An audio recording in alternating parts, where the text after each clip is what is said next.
Imagine you're a father, but not the kind who grabs a coffee on the way to daycare. You're barefoot, standing in a cold, damp cave, watching your child chase a rabbit with a sharpened stick. There's no school, no stroller, no screen time to manage, just survival.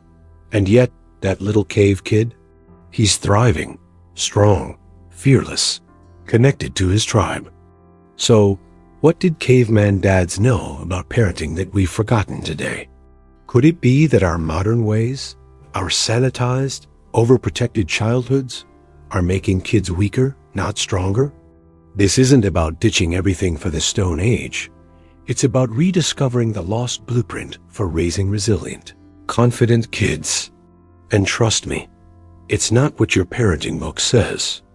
Close your eyes for a second and picture this. A father crouched near a glowing fire in the heart of a shadowy cave, chiseling a spearhead while his child mimics him with a piece of bone. There's no quality time on a calendar.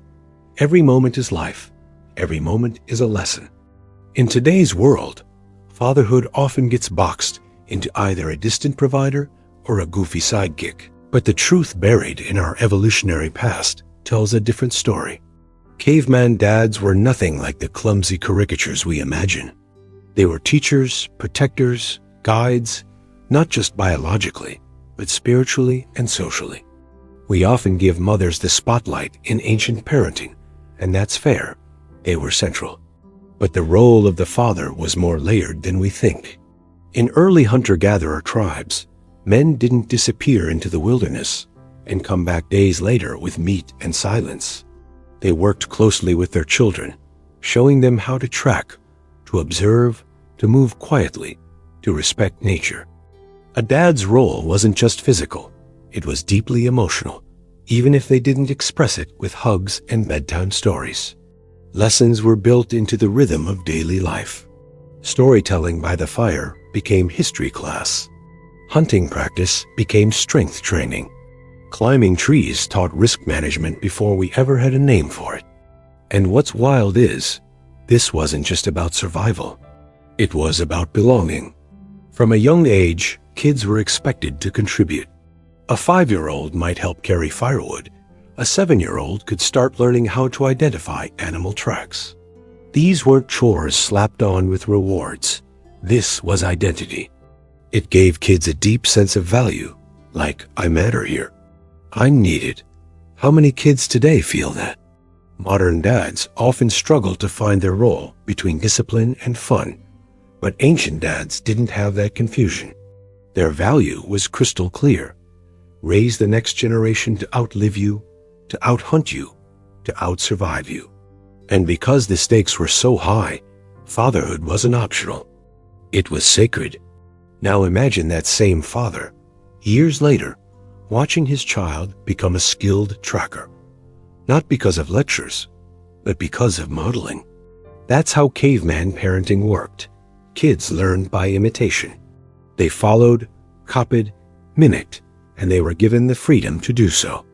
There were no laminated behavior charts or parent-led enrichment activities. Instead, a child learned by watching their father skin an animal, start a fire with flint, or read the wind like a book. And in doing so, they internalized not just how to survive, but who they were supposed to become. Modern parenting, by contrast, often tries to protect kids from the very experiences that used to shape them. Think about it.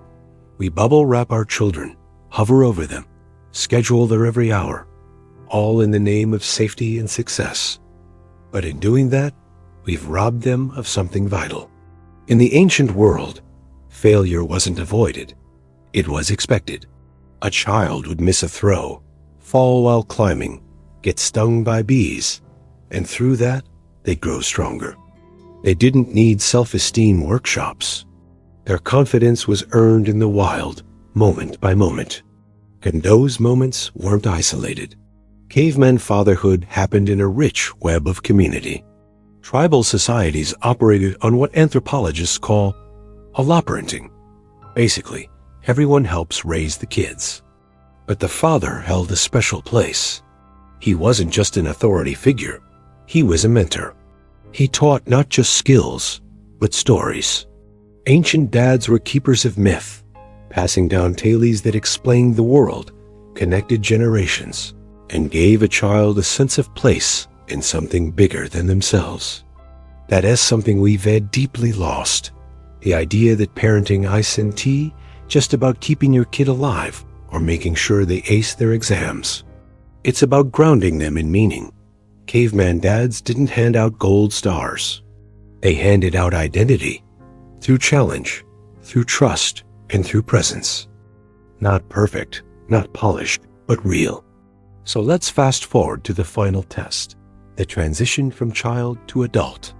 In modern society, that moment is often fuzzy. Is it turning 18? Getting a job? Finishing school? For ancient kids, there was no confusion. There was ritual, and fathers were central to it. When a child reached a certain age, often between 10 and 14, they were brought into a rite of passage. This wasn't a party with cake and gifts. It was a deliberate, often difficult initiation into adulthood. It could involve a solo journey, a night in the wild, or a painful challenge. But the purpose was the same, to signal that childhood was over. And the father, alongside elders, often led that experience. It's easy to dismiss this as harsh, but think about what it gave those kids. Clarity, purpose, a sense of earned status. That's something many young people today are starving for. They scroll endlessly, anxious and directionless, craving a moment that says, "You are ready now, you belong." Caveman parenting, by design, gave them that. Through struggle, through community, and through the steady presence of a father who believed they could handle it.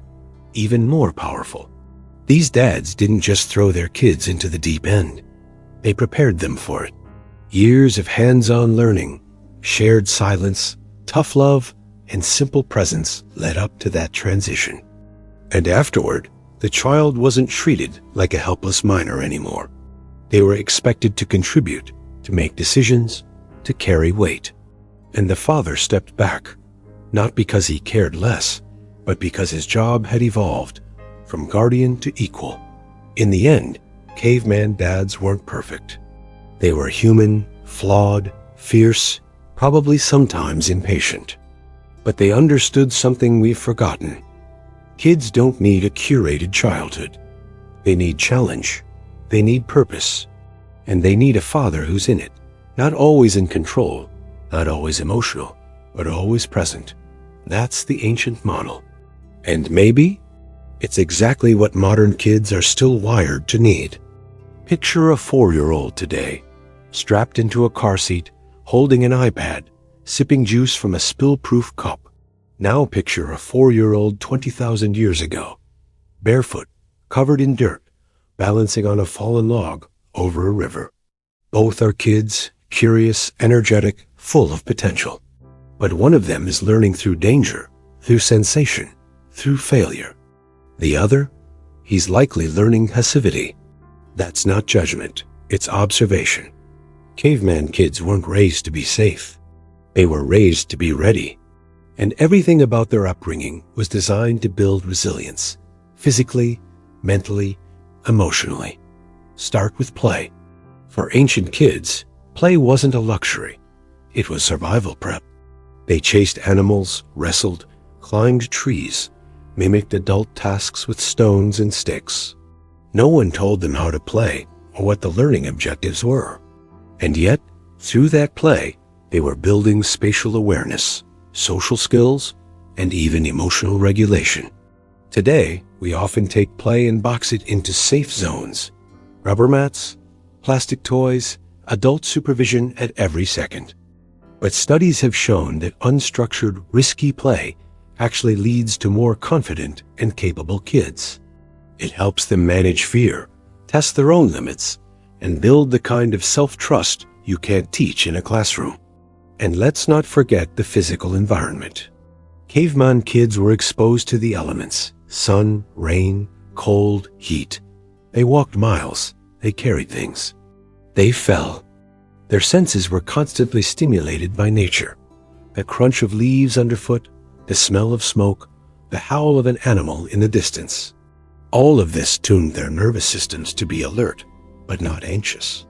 In contrast, modern kids are overstimulated and underchallenged. Bright lights, digital noise, short attention spans, and very little contact with the raw, untamed world their bodies and brains evolved in. So it begs the question, are we raising kids who are prepared for life or just protected from it? Now let us talk about one of the most powerful tools ancient societies used to build resilience in their children, the tribe. Caveman kids weren't raised in nuclear family silos. They were surrounded by a network of adults, older siblings, cousins, and elders who all played a role in their development. This social web gave children a deep sense of safety, not from helicopter parenting, but from belonging. They weren't the center of the universe, but they were never alone. That constant presence of many eyes and hands allowed them to take risks, because someone was always nearby, not to stop them, but to support them if things went wrong. Compare that to now. So many modern parents are exhausted because they're trying to do it all alone. And kids feel that pressure too, the unspoken stress of being their parents' everything. In contrast, ancient children had mentors outside their parents. A boy might learn tracking from an uncle. A girl might learn storytelling from an elder. That shared responsibility not only gave parents a break, it enriched the child's experience. They saw different models of adulthood, different ways of being strong, kind, wise. And in doing that, they built emotional resilience, not just from praise, but from witnessing real life unfold in front of them, raw and unfiltered. And here's the part that really stings. We've confused protection with prevention.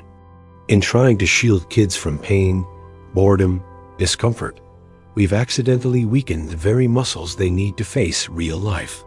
Ancient kids saw birth, death, illness, weather, hunger. Not all the time, not traumatically, but enough to understand that life isn't fair, and that they could handle it. They weren't crushed by it. They were forged through it. That's a hard truth for many of us. We want to make life smooth for our kids, to spare them the hard stuff. But maybe the ancient wisdom was this: don't smooth the path, strengthen the traveler. Let us bring it into the present now, because most of us aren't raising kids in caves, and we're not about to start hunting wild boar for dinner. But the real question is, how do we take those ancient lessons and apply them in modern life? The truth is, you don't need a forest to raise a resilient child. What you need is intention. What made caveman kids tough wasn't just the environment. It was the mindset. Their parents trusted them with responsibility. They didn't intervene at every stumble. They believed their kids were capable. And that belief shaped the child's belief in themselves. We can start small. Let your kids get dirty. Let them climb. Let them take age-appropriate risks without constant correction. Give them real jobs around the house, not just chores for allowance, but responsibilities that matter, that contribute to the family.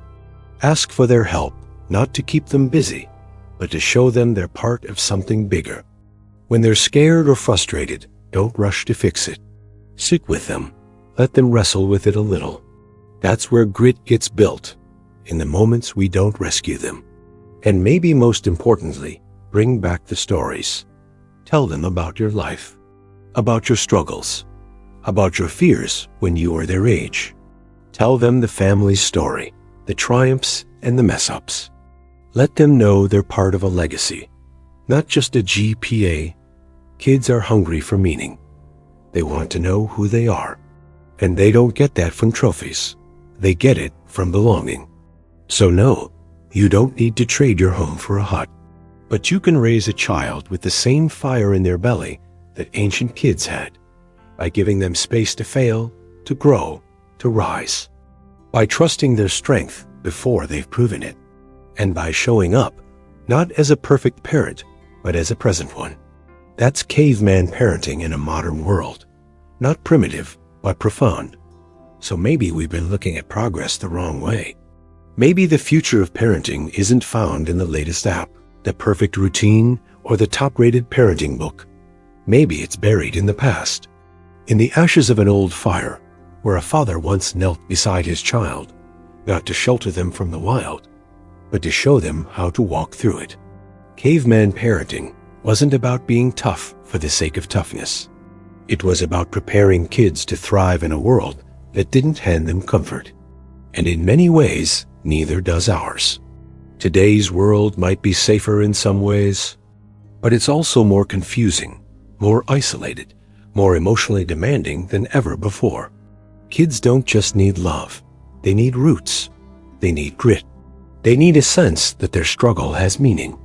And that starts with us, not just as parents, but as mentors, as storytellers, as guides.